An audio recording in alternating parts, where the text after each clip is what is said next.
Hi everyone, I am Shwetank and this is going to be a short current affairs topic.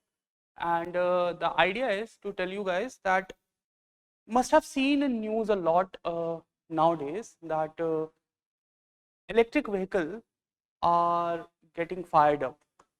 Okay, it is happening a lot in past few days, and it is creating a issue around the whole thing of electric vehicles, because what really happens is once it gets into the mind of the people that somehow electric vehicles are not that safe, the everything the government has done in past 1 decade, okay, like remember, government of India had started working for bettering the things around electric vehicles from 2011 itself. Now if even a single incident puts this thing in people's mind, or like on a larger level, that look, these vehicles are not safe, they will again turn back towards motorized, like petrol based or fossil fuel based vehicles, and that will be detrimental towards the whole cause of saving the environment and whatever government is trying to do. Okay, so the class will be focused around it. We'll be discussing few of the articles which came in newspapers, okay, which talked about these things. So we will go into the technical aspect, not too much in detail, because too much detail, like what really happened between why, how cathode and anode works and ionization works and how short circuit happens, that's not we are going to look into in detail, although I'll give you some idea about it. But focus will be on the policy side. That means I will tell you first of all that what government has done in past 1 decade, that all fame second, everything, we'll discuss those things. How government of India is looking towards using its efforts towards popularizing electric vehicles as a mechanism to achieve what we have committed in Paris Climate Agreement 2070 for that zero emission target of ours by 2070. So we'll look into that how these things can impact that, and we'll also discuss that what government needs to do now in present scenario. Okay, fine, something happened, people got hurt, so immediately what government needs to do, and in long term how this problem can be resolved. We'll also look into the Volkswagen case study. The whole thing happened in 2015, and how the Western world, especially Germany and United States, handled the situation on Volkswagen. Okay, so we'll look into that.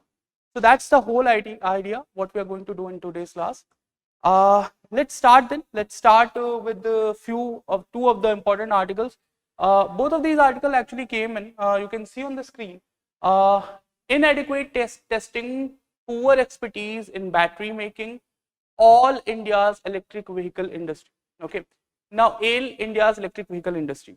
The article was published on April 30th.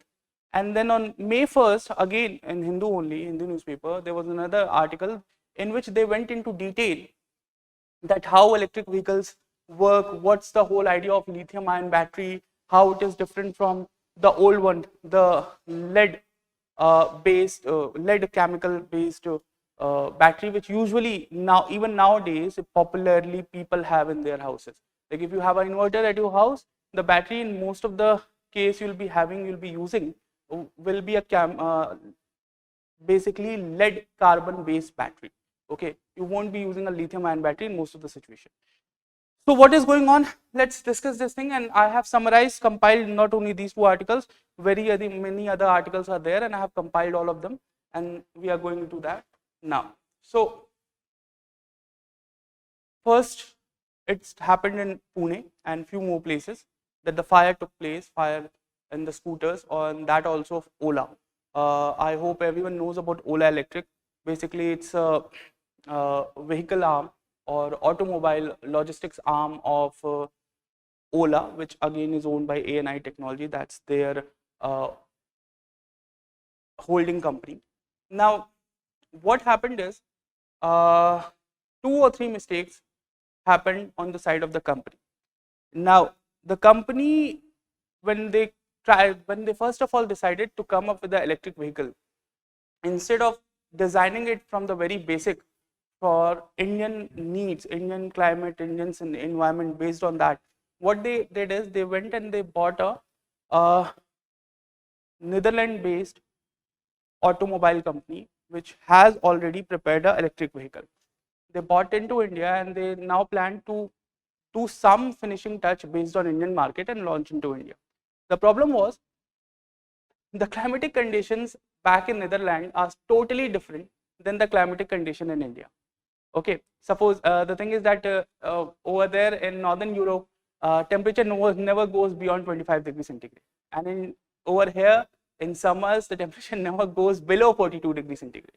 Okay, so one of the thing which people are saying is that scholars are saying or researchers are saying, it yet not confirmed, although people are saying one of the main reason was that these vehicles or these batteries, which lithium ion battery which are used in these vehicles, were not prepared to handle the heat in India. Okay, similar thing happened with the tires also, because the bituminous used on Indian roads are very different from the one used in Northern Europe. So same thing happened. So these two are the main difficulties, okay, with these vehicles, which are majorly creating safety concern. Now, when these things started happening, who will be held responsible for? Obviously, the company at first, but on an overlasting basis, state-wise, the government has to put the responsibility on someone. So, who they put the responsibility on? So, it all comes under Ministry of Transport only, and Ministry of Transport gave the responsibility to Center for Fire, Explosive and Environment Safety. Now, CFEES, okay, this is a DRDO affiliated organization, okay, which is based in Delhi, and it was now they are looking into the whole issue that what really happened with these vehicles. Okay, so that's going on the government side. Cool, fine. Now let me explain you a bit what happened with the battery. Don't go into the figure wise thing, I'll explain you later. What really happens in the lithium ion battery, not going too much into specifications, with just a small thing. Standard cathode, anode and electrolyte is there. When the charges passes from cathode to anode, negative to positive, ions get released and energy gets formed. Cool, that's understandable to almost everyone who is watching this. Now what was the problem here? The separating layer is usually used in lithium ion batteries somewhere around 15 micrometers, okay, 10 to the power minus 6. Now it is so thin that if short circuits take place, the heat released from the cathode side and anode side at once fires up the battery. And lithium ion batteries are not just a single battery, usually they are 4, 5, 6 battery compiled together and made the set of battery which is then used in the vehicle. So if one battery set gets on fire, almost all other battery sets get affected. Okay, so that's how the extent of the fire gets increased. Okay, that's the basic fundamental idea behind this fire taking place. Now understand over here, first let me explain this here. As you can see on the screen, the triggering for such event can be how these things happen. These things can happen because of external reason, internal reason, basic theoretical subjective ideas, external reason, internal reason, and overcharging or undercharging, okay, or discharging. Even if current goes beyond the minimum level also, because the battery has to have a certain level of charge at all time, at every time. So if it goes below that also creates difficulty. So three things: external reason, internal, and then overcharging battery. And if you'll see this thing, you'll get to know explosion risk. Suppose there is a bang-on collision of the vehicle. It could be a two-wheeler, it could be a three-wheeler or a four-wheeler, and the placement of battery gets moved on from here to there, and that because of that short circuit can take place. Otherwise, because of overheating, which is majorly considered the reason why it is happening right now. Okay, and that's the main problem happening. And then fire triangle thing comes in, that if there is a fire, it can happen because of three things: heat, oxygen and fuel. And since in a vehicle all three are available at the same time, the probability of it getting fired up is far more than any other thing. Okay, just have this fundamental basic idea. Now understand after this that what is going on here. is there are 3 companies worldwide or who are basically involved in creation of lithium ion battery on a large level right now. Okay, one is Tesla, and they are using their lithium ion battery for their own vehicles. Beyond that, there are 2 other companies who are actually selling just the lithium ion batteries to rest of the companies, either for the electric vehicles or for other purposes. Now, Tesla vehicles are not available in India, so they haven't been tested yet, although the imported vehicles have not created any difficulties till this point. But other vehicles, almost 2-3 other companies beyond Ola also, they are getting affected by this heat concern and all. Fine. What's the impact which is ultimately happening on the on the whole idea of electric vehicles? Now understand this thing, that the whole fuss about electric vehicle first came in 2011. Okay, 2011 was the year when Government of India decided, okay, like, look, we need to invest in this. This is something which can help the Indian system, Indian scenario, not only financially, but it can help India also in geopolitical manners. One needs to understand, look, India is imports huge amount of oil from almost all the countries, whether it's Russia, whether it's Venezuela, whether it's Saudi Arabia and other OPEC countries. Okay, India is a big oil importer. Now, what happens here, that if we are able to shift from normal vehicles, the petrol based vehicles, to electric vehicles, a huge problem of ours will be resolved. Not only that, we our dependence on OPEC country and other countries like that will be ending. With that, our foreign reserves will also be saved, because all the payments have to be made in dollars. Okay, for purchasing petroleum and all that. Okay, that will be saved also. So that's the main reason, along with climate thing. Now, what's the climate thing? That also I need to explain you to understand this, that there is a thing called as Paris Climate Agreement, which happened in 2015, and in that, as per that agreement, India also committed that by 2070, India will make itself at net zero carbon emission level. Means what?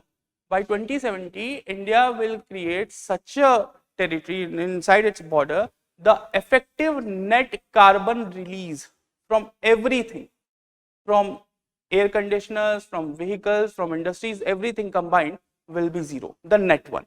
Okay, means if in case will be if still will be releasing something, then we'll develop some sequestration process also, through which effectively net emission will be zero. By 2070, we have planned to do it. For that purpose also, we need electric vehicles, so that the overall emission from the vehicles will be reduced. Okay, so these are the 2 major reasons why Government of India is promoting it. So the promotion started in 2011 itself, and when 2011 started, government was not only looking at electric vehicles, government was looking on other hybrid options also. Someone said, like, okay, fine, if a vehicle can run on hydrogen, if a vehicle can run on पानी पे गाड़ी चलाएंगे, so if a vehicle can run on water, if someone can come up with something like that. Okay, so Government of India said, okay, fine, let's check out everything first of all. So in 2015, Government of India came up with the FAME. What is FAME? I hope by now most of the people will be knowing it, or at least got to know about it. It's faster adoption and manufacturing of hybrid and electric vehicles in India. Okay, I'll just underline it. Faster adoption and manufacturing of hybrid and electric vehicles in India. Now, in 2015, Government of India said that if you are moving not only towards electric vehicle, but any other hybrid vehicle which is basically using the fuel wise hybrid technology, beyond petroleum, beyond fossil fuel based fuel, we will incentivize you. And this incentivization is not only happening in India, it is happening almost everywhere. It is happening in United States on some level, it is happening on an extensive level in Northern Europe also. Okay, Netherlands, Sweden, everyone provides that. Okay, Norway went to such an extent, not Netherlands, Norway went to such an extent to provide free electric charging and free parking to every vehicle which are electric, all the electric vehicles. Now suppose if government will say that okay, if you have an electric vehicle, you won't have to pay for parking ever, and your charging, basically your fuel will also be on the government. So won't like a lot more people will buy vehicles. Okay, so government has done that in Norway. Over here, government of India started with okay, fine, we'll provide some incentives, and the idea was that first of all, two-wheeler, three-wheeler, four-wheeler, everything has to move towards hybrid. So first stage of FAME went from 2015 to 2019. Now in 2019, government of India decided okay, hybrid is fine, but electric vehicle is the talk of the town. It is something which all the countries are considering as a viable alternative to the fossil fuel based fuel technology. So now in 2019, government of India in FAME 2.0 or FAME second, whatever you prefer to call it, came up with certain new objectives or goal oriented agendas. Okay, so let me tell you what they are.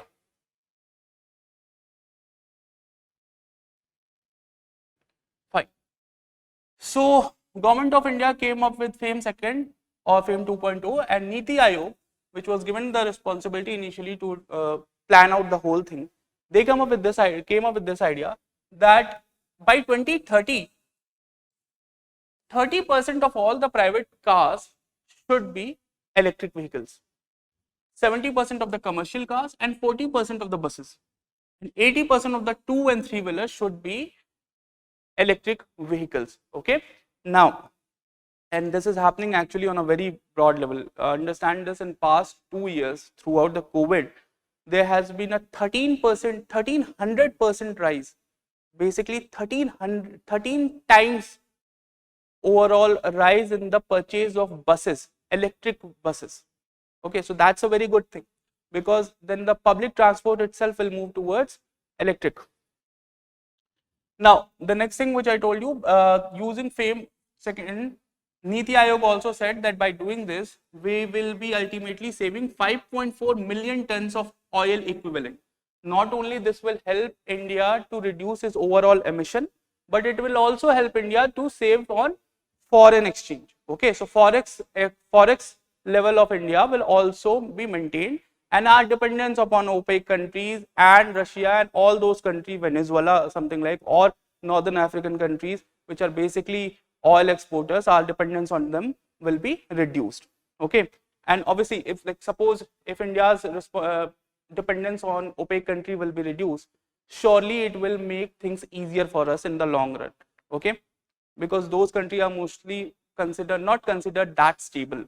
Okay, in order to capture the potential opportunity in 2030, batteries must remain a key focal point, and that's why government of India is also providing incentives if anyone is ready to further the cause of evolution of batteries.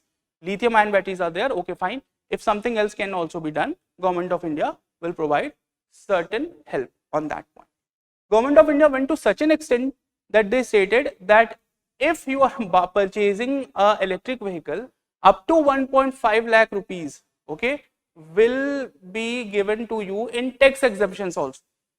Okay, so government of India said that if you are buying a vehicle, electric vehicle, 1.5 lakh rupees here, okay, will be given to you under section 80 EEB in tax exemption type. Means what, basically you have taken a loan, 1.5 lakhs will be provided to you in tax exemption while repaying the loan.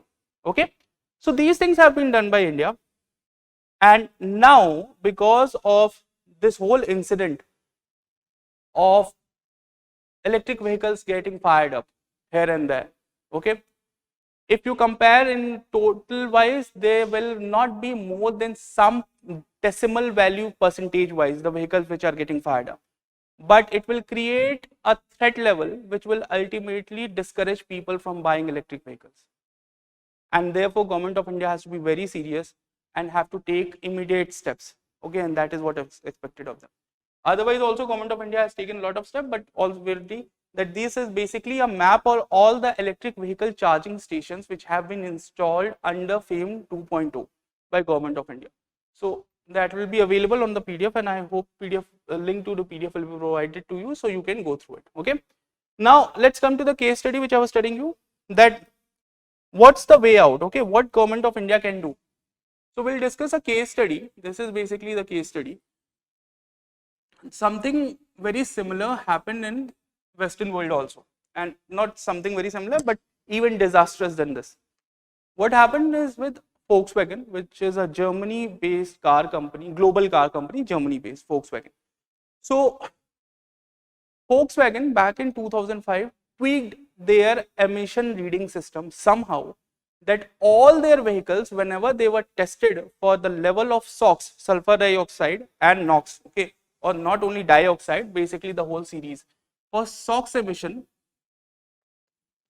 and NOx emission, okay, particulate matter release, all those things, their reading was always less. So suppose the what was happening is, meanwhile their overall emission, the vehicle's emission was huge.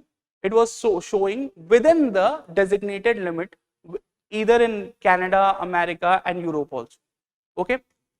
In 2015, the countries got to know about this, and then what happened is a case was filed against Volkswagen, not only United States of America, but US, Canada, almost all the European countries, Germany, the home country, and even Japan also. And in total, Volkswagen ended up with paying something like $8 billion, okay, just in fine. $8 billion just in fine, along with calling back 1.4 million of their vehicles. Okay, now this was unheard of. 1.4 million vehicles, basically 14 lakh vehicles which have been sold in 2005 and 2015 worldwide by Volkswagen was called back. India was the only big country which didn't force Volkswagen to call back their vehicles. Back in 2015, overall vehicles in Volkswagen vehicles in India were very few, but still they were not called back, but rest of the places they were.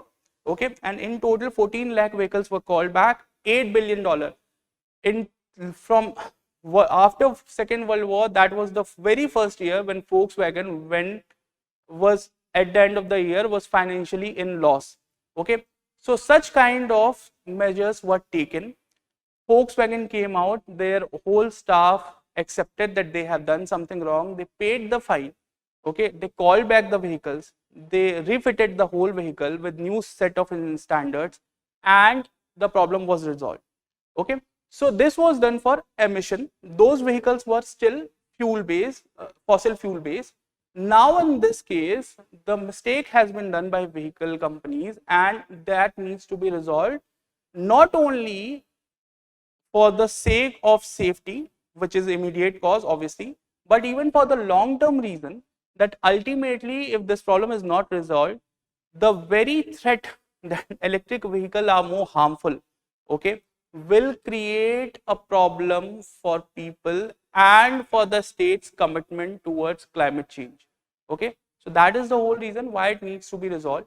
Okay, I think I must have explained a basic idea policy wise what India needs to do and what Indian government has done yet. Okay, so let me remind you again, right now they have formed a committee and the committee is looking into the issue, and most probably they'll come up with a final decision within a month or something, and then government of India will take some action. Okay, so that's the whole thing. I hope you must have understand.